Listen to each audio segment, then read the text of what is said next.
Rob Scott, welcome to the program. Thanks. Rob, Australians clearly kept up their retail spending in the last financial year when you look at the numbers for your major stores. Do you think that's going to continue though with the current lockdowns that we're seeing on the East Coast? Well, in the lead up to the lockdowns, there was quite strong both consumer and business confidence. But through these, the lockdowns in Sydney and Melbourne and now in New Zealand, we have seen a real dent to customer spending and business spending, and that is flowing through into our businesses and many other businesses. So it is quite an uncertain time.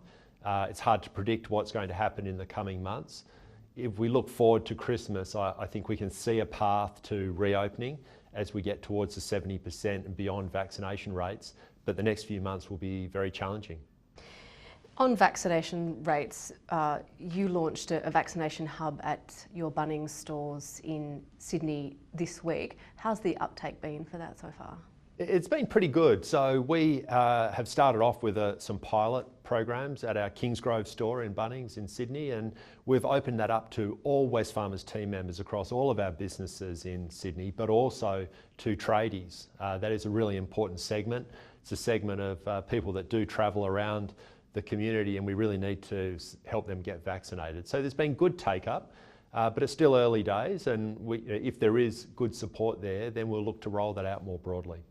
Would that be rolled out within Sydney, or are you thinking nationally? Well, at this stage, just in Sydney, this is something that we're working on hand in hand with the state health departments, and it's really based on need. So if we look at Western Australia, for example, there are plenty of opportunities to get vaccinated, so there's no real urgent need around having other sites available. But in places like Sydney, where the state health departments are trying to stop people travelling too far, and there is just such high demand for vaccination there at the moment, we're looking at any way that we can help. Wesfarmers employs over 100,000 people. You've got more than 1 million people coming through your stores in Australia every week. That's a lot of touch points with our community. Do you think vaccines should be mandatory? Well, it's difficult for us to, as an employer, to mandate vaccines. As you say, we have over 100,000 team members. Our team members represent the broader community. Many of our team haven't had the opportunity to get vaccinated yet. So it's very difficult to mandate vaccinations before people have had the opportunity. What we've also found through COVID is the large format retail stores that we have, a lot of the COVID safe practices. Our stores have proven to be incredibly safe environments through COVID, given all the processes that we've put in place. So I don't think we're necessarily one of those high hazard, high risk areas. Now, clearly in areas such as healthcare, or when you're dealing with more vulnerable people, whether through illness or aged care, there's a very strong rationale for mandating vaccinations. We're sitting here in Perth. The WA Premier has a very different view to COVID than the federal government and most other states, wanting to get to zero COVID cases. Obviously there's a border here WA has a border here as well.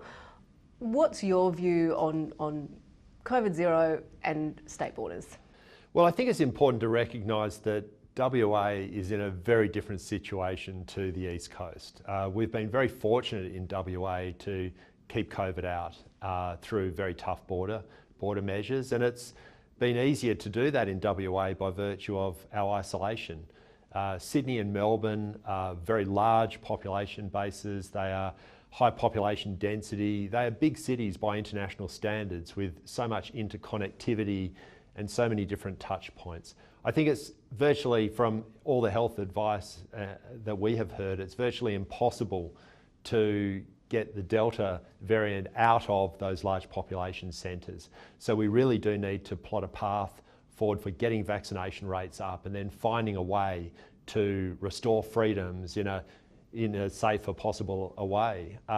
WA, it's a more challenging one, I guess, because we've been fortunate to keep COVID out. But at some point in the future, we are going to need to re-engage with the rest of Australia and re-engage with the world. And I am really concerned that the vaccination take-up rates in Western Australia are falling behind the rest of the country. So I do think we have a vulnerability there that we need to get on top of. But at some point, once we are getting the 80% mark, is a very conservative level by international standards, and I think it's an appropriately conservative level.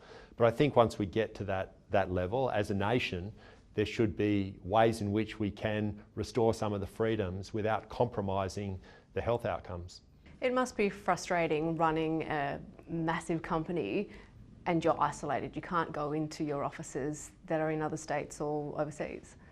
Look, it is frustrating. We find ways of working through it, but I think what is more of an impact is the toll it's having on many families. There are many families, many people in Australia have families overseas and interstate, and it is really tough on them.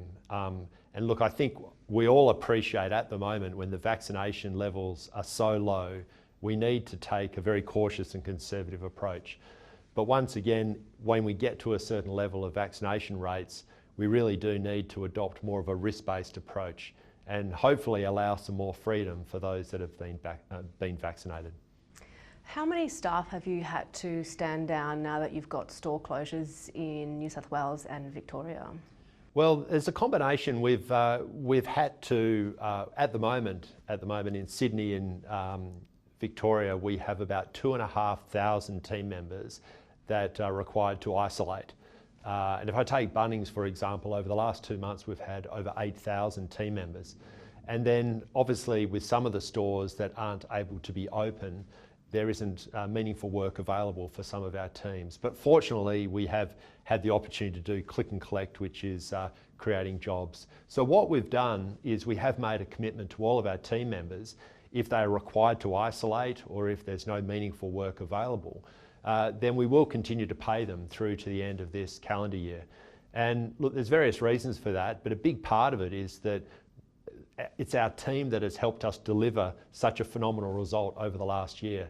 It is our team that we rely on to get through COVID and come out the other end in good shape.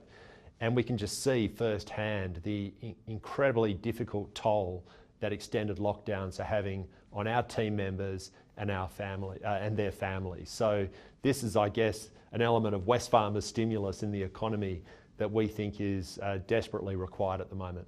And you feel that the business has enough cash to sustain that?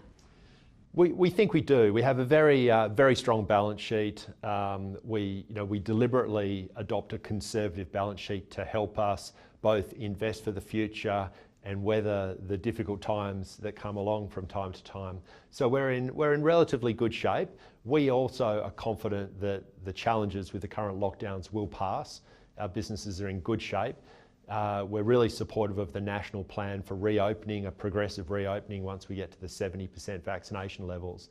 Because we also realise that if we don't, the social, economic and mental health toll from extended lockdowns could well become worse than the health issues associated with COVID. Would you have liked to have seen another version of JobKeeper, considering the two most populous states are in lockdown? Many of your workers you're supporting.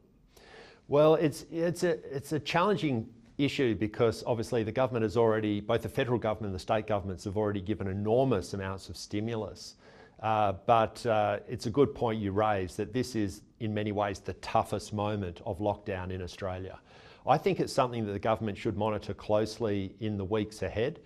We saw news recently that nearly 1 in 10 employees in New South Wales have been stood down without pay. Like, that is a shocking statistic. I suspect the unemployment levels will get worse in the weeks ahead. Small businesses are doing it very tough. So I'm not sure if JobKeeper is the right mechanism, but it may well be that both the federal government and state governments do need to explore other forms of support for small businesses and households that are doing it very tough through the lockdowns. When we started this conversation, you talked about consumer and business confidence being quite strong in the last financial year. What's your feeling, I guess, for this current financial year, for the next 12 months ahead? Are you confident? Well, I am optimistic that we can get through the next few months and that we can start to progressively reopen the economy in the lead up to Christmas. And if we can do that, I think Australia will come out of this very difficult time in pretty good shape. And good shape, not just economically, but also in terms of the general mental health and well-being of our community. The challenge is the longer that the lockdowns go on, the more harm that is done. And it's not just the harm economically, it's the harm to families and people and their well-being. But as I said, there is a path, there is light at the end of the tunnel, and I think we can work our way through this as a country. Rob Scott, great to have you on the program. Thank you. Thank you.